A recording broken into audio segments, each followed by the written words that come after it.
Eliqaqobana labantu lifuna kuguqulwe imithetho yeLockdown equka kuyo ukuvalwa kweelwandle. Bathi khange bacingelwe noko ngethuba kuthathwa esi sigqibo. uStephen Malik nokutyelelo lwakhe lwesithandathu kwisixeko saseKapa uthi unqandwe ngamapolisa behamba ngamahashe ezakungena emanzini njengokuba ezithandela kwi-kite surfing.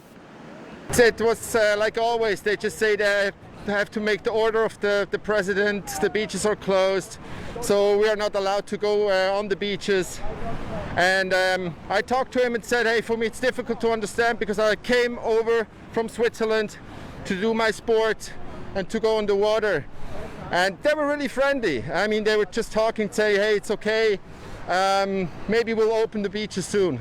Abo bashishina ngokuvulwa kwamalwandle bathi bachaneke ngeyona ndlela. The water sports industry relies on the beach for our operations. It's as simple as that.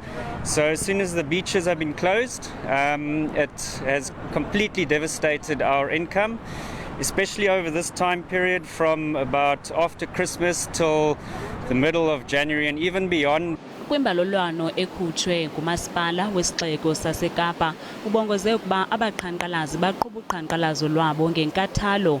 Usodolophu waseKapa umnumzana Dan Plato kunye nenkulu baphathiswa umnumzana Allen Windy nabo abahambisani nokuvalwa kwalamalwandle sebaphembelela ekubeni bafake isicelo kurhulumente ekubeni anyenyise imithetho.